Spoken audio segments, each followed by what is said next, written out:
और सोचता है कि जो इस बुद्धि से जाना हुआ है वही सत्य है। कोई सोचता है इस बुद्धि से हमने ये जाना कि इस आदमी को मार डाले, तो उसके मारने पे तुल जाता है। किसी ने सोचा इस बुद्धि से कि ठीक है अपना रुपया किसी को दान कर दें, तो हमने सत्य को प्राप्त कर लिया। कोई उससे आगे बढ़ करके ये सोचता है कि सत्य के नाम पर हमने अगर सत्य का मंदिर बना दिया तो कितना अच्छा होगा, हमने सत्य को प्राप्त कर लिया। लेकिन सत्य एक शक्ति है, सत्य एक प्रकाश है। जैसे दीप से प्रकाश आ रहा है, इसे दीप देखता नहीं है, वह प्रकाश दे रहा है, उसकी शक्ति वर्तमान है, प्रतीत होती है। आप जानते हैं कि ये दीप है, इसका प्रकाश में हम लोग चल सकते हैं। सत्य एक भावना नहीं है, या सत्य एक दिमागी जमाखर्च नहीं है। सत्य जो है वो असलियत, रियलिटी। जब वो हमारे अंदर से प्रकट होता है तब उसके लिए कष्ट लेने की जरूरत नहीं, उसके लिए कहने की जरूरत नहीं। वो प्रकटित होता है और उसका असर होता है, उसका इफेक्ट होता है।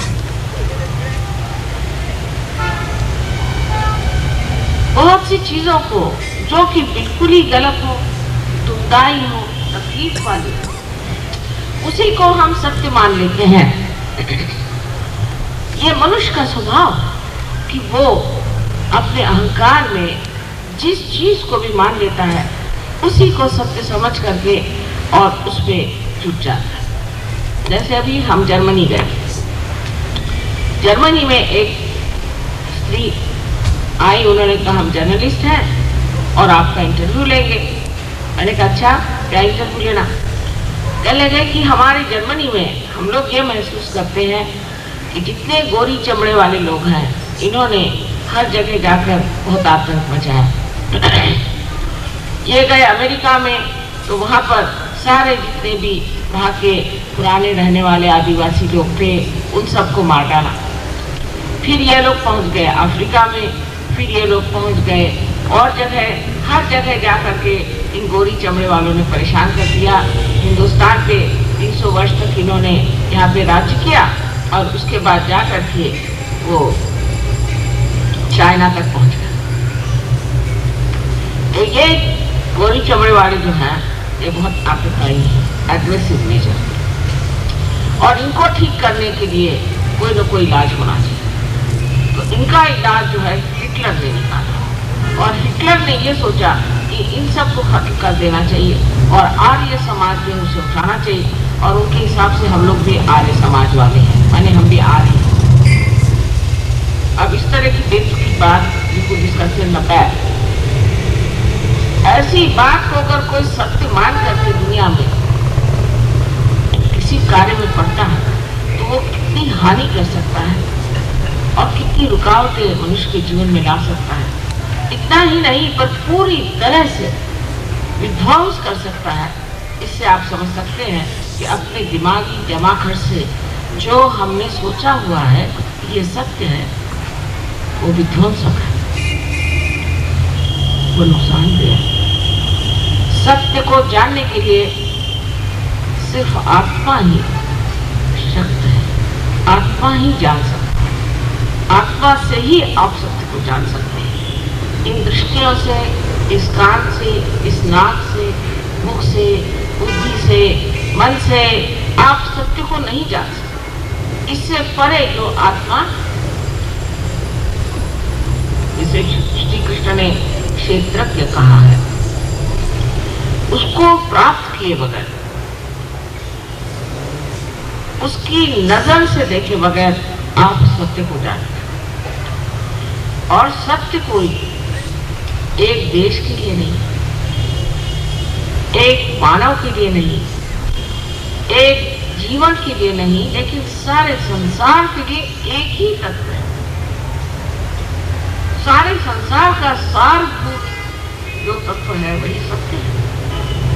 जैसे कि हम लोग यहाँ सब बैठे हुए हैं, आप पृथ्वी पर बैठे हुए हैं, पृथ्वी के तत्व पे आप बैठे हुए हैं। आप सोच रहे हैं हो सकता है कि हम जरा सी परेशानी में हैं, नीचे बैठ गए। अगर मैं आपसे कहूं कि ये जो पृथ्वी जिस पर आप बैठे हैं, ये पृथ्वी बड़ी महान योग भूमि की पृथ्वी है, और इस योग भूमि की पृथ्वी में ही कुंडलिनी साक्षात जो आदि कुंडलिनी उसका वास है, और आप उसके ऊपर बैठे हुए हैं। हर एक जगह से चैतन्य की लहरियां टूट रही, लेकिन आप उसे देख नहीं पा रहे। आजकल के जमाने में जहाँ के लोग सिर्फ साइंस की बात करते हैं, वहां पर अगर ऐसी कोई बात करें तो लोग कहेंगे इनकी बातें तो समझ में नहीं आती, ये कौन सी अनहोनी बाबा आदम के जमाने की बातें कर रही हैं, इसमें कोई दिशा नजर नहीं आता।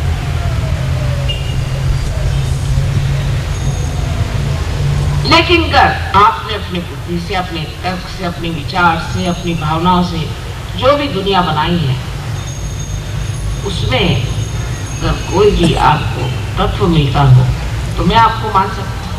आपने बड़ा भारी साइंस निकाल दिया, आपने ये चीज निकाली, वो चीज निकाली, उससे आपने किसी इंसान में कोई परिवर्तन तो लाया?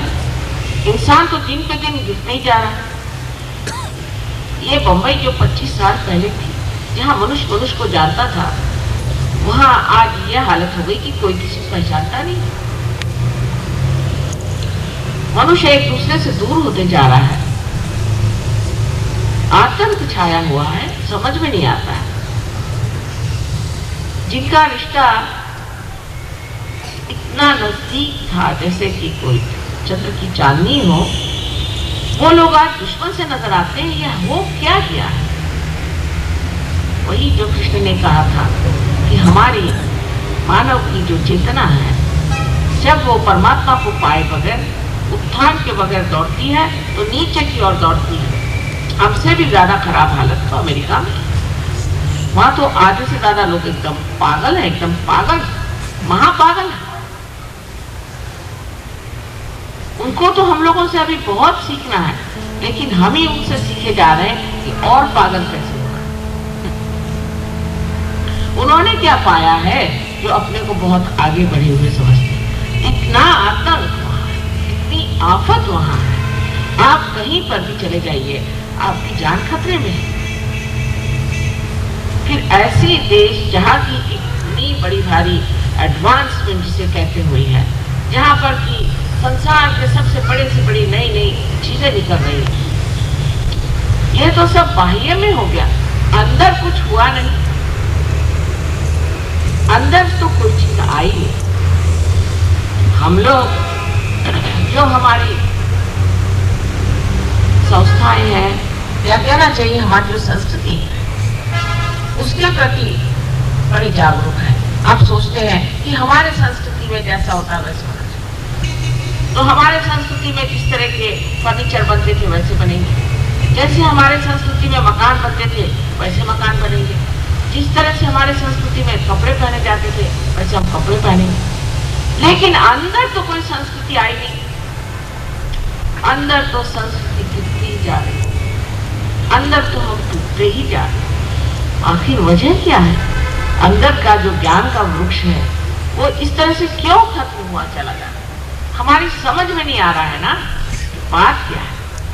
इसी को हम कहते हैं कि मनुष्य आज जो है घोर कलियुग में बैठा,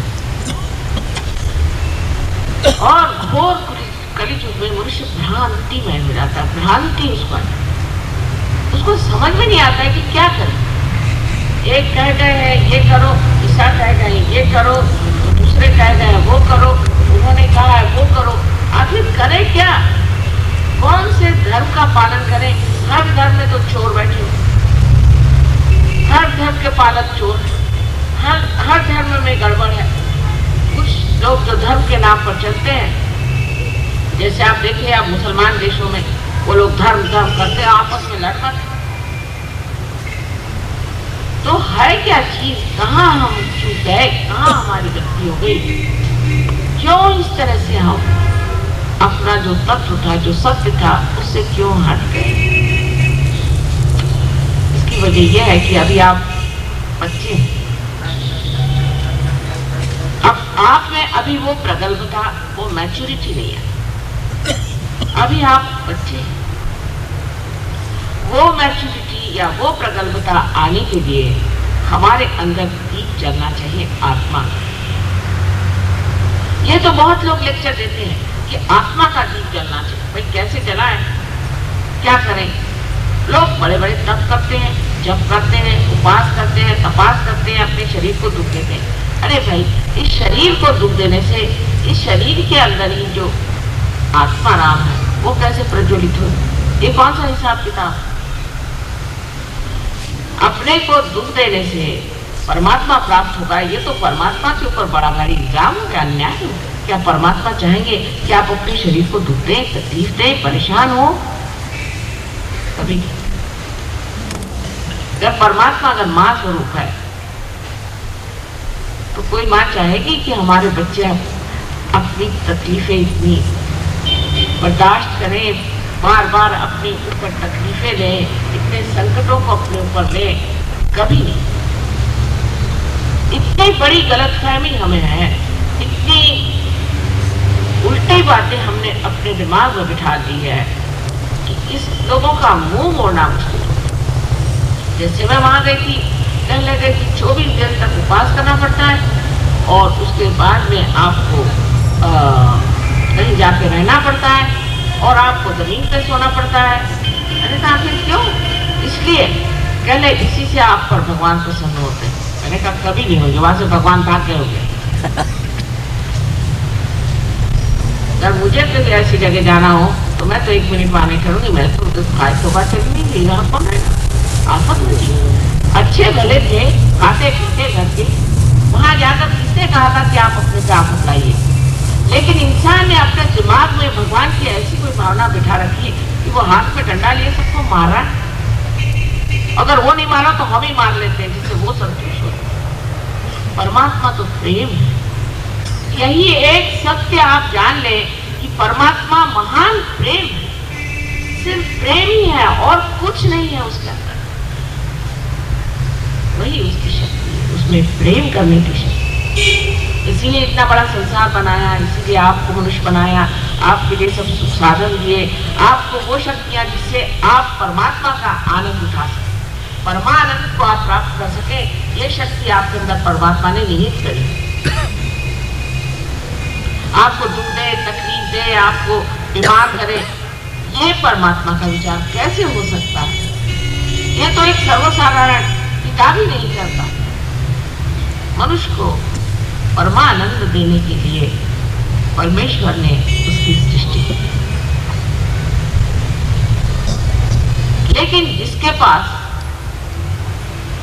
सुख होता है वो हमेशा ही रोता हुआ नजर आता है। जितना उसके पास सुख होगा उतना ही रोता नजर आएगा। जैसे आप देखिए, अमेरिका में लोगों के पास बहुत पैसा है, प्रदेश में लोगों के पास बहुत पैसा है, मोटरें हैं, हर एक आदमी के बच्चों के पास भी मोटर है, बड़ों के पास मोटर है, घर है, खाने को है, पीने को। और करते क्या है?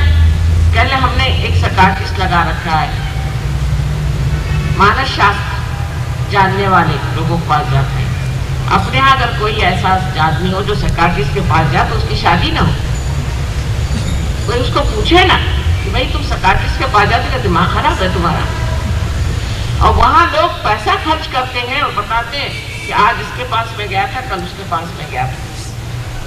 माने ये जताने के लिए बड़े दुखी है, बड़ा दुख है। अंग्रेजी भाषा में जिस तरह से आप देखते हैं, बोलते वक्त भी कहेंगे कि आई एम अफ्रेड। सारी दुनिया अंग्रेजों से डरती है, कांपती है, इनको काहे का अफ्रेड होना हो।